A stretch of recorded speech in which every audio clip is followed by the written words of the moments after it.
Hello everybody, Mike here at Game From Scratch. Today I'm going to check out AppGameKit, specifically AR using AppGameKit. Now this was just released earlier this week.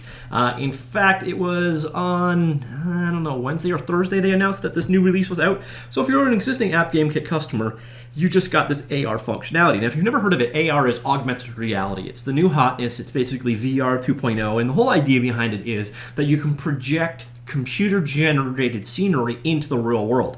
So picture, for example, the Hollow Chess game from Star Wars. In essence, that is AR. And it's just kind of taking a number of existing technologies and bundling them together. Basically, camera technology, motion sensors, 3D acceleration, and just kind of turn that into a single product. And both iOS and Android are getting on the AR bandwagon. And in order to actually use this functionality we're looking at, you will need to have a supported device.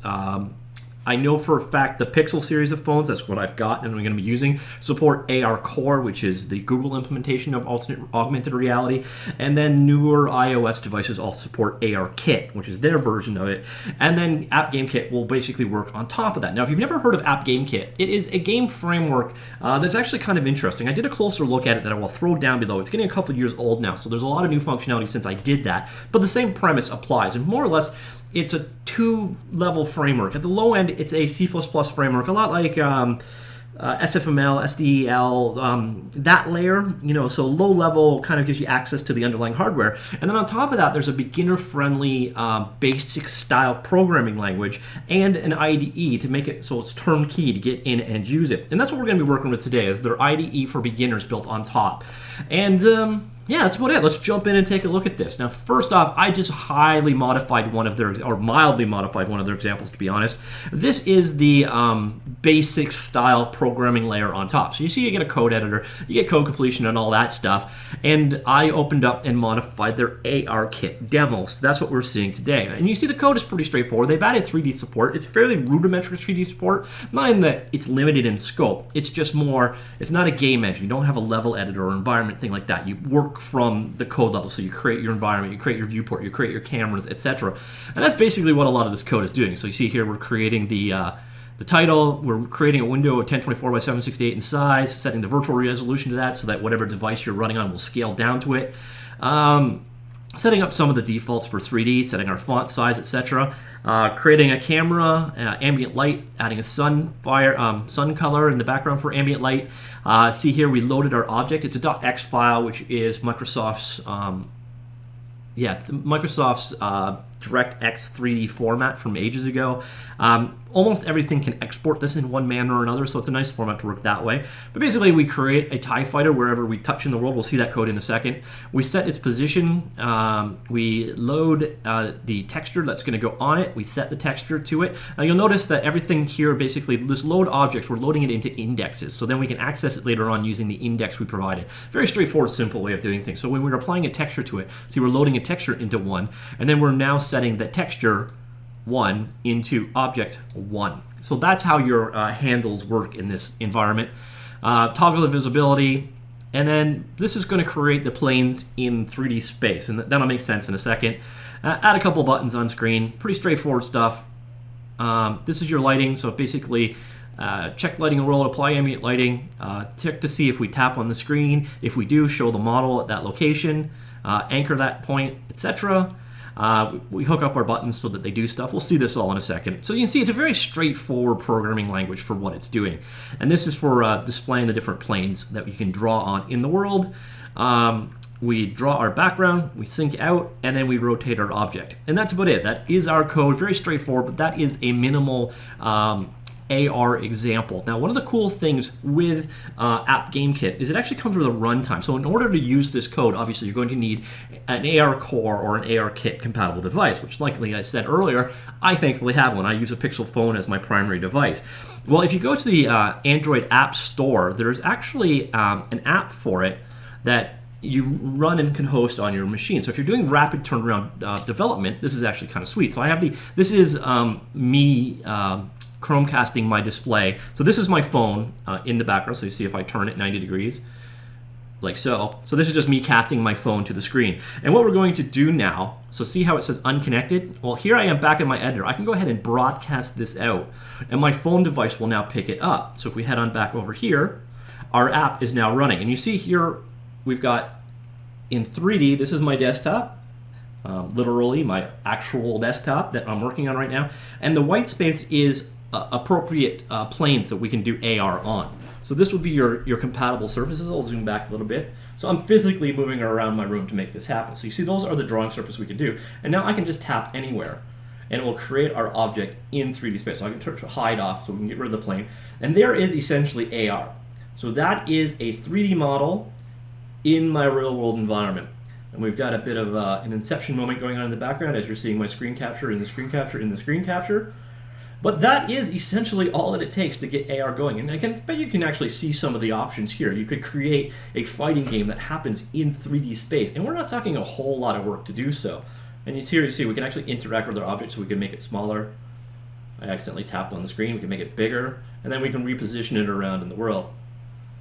Like so. And I could grab a different plane. So if I look at my floor, sometimes it doesn't like dark hardwood. No, it's not. Oh, there we go.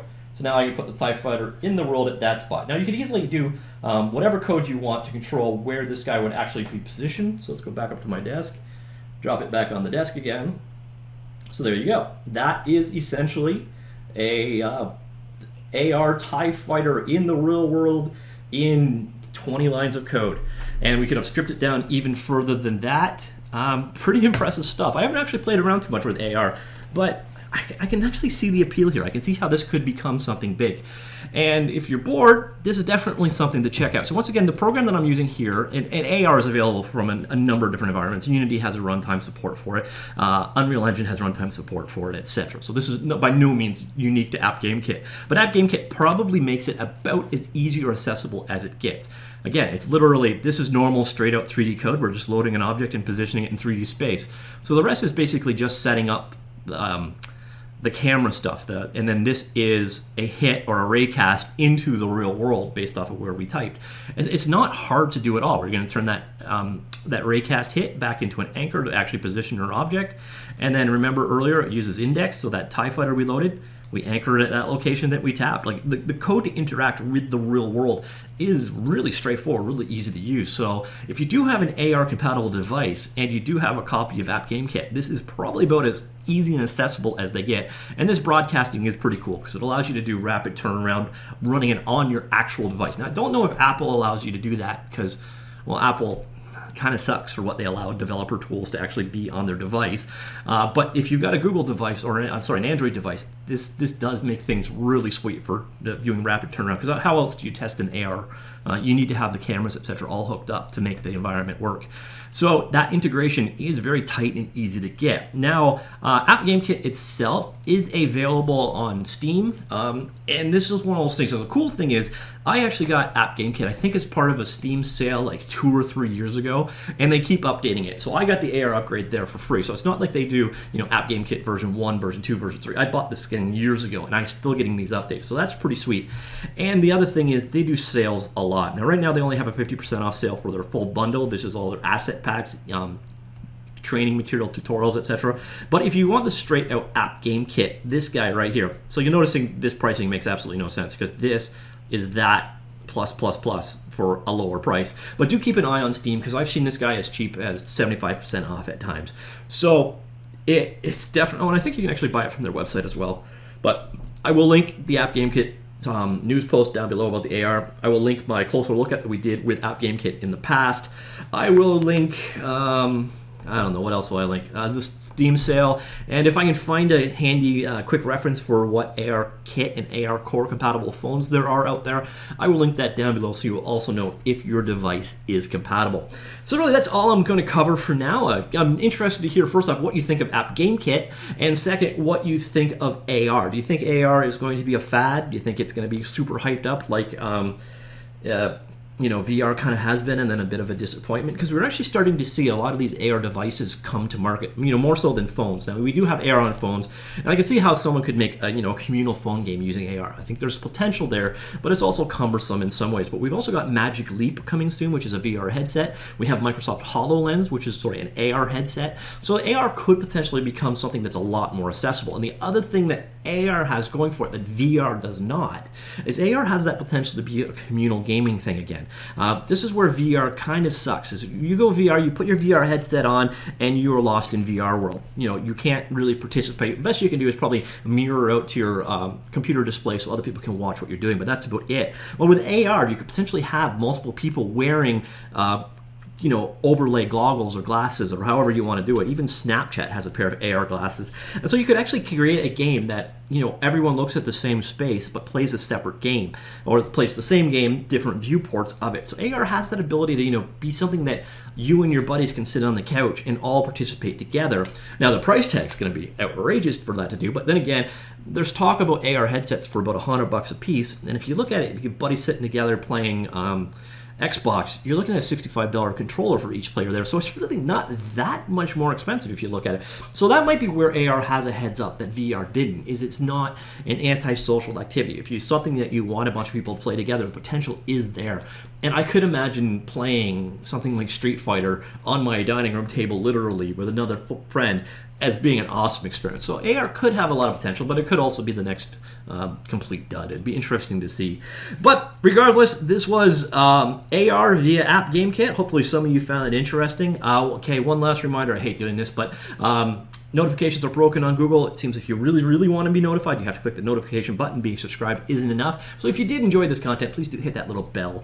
And of course, subscribe. Subscribing may or may not do anything anymore. I'm not sure. It's a little confusing, but I definitely appreciate it all the same. So hopefully you found that interesting, useful. Enjoyed that. Let me know what you think in the comments down below. And hopefully this snow stops soon so I can go back to going outside again. All right. I will see you all later. Goodbye.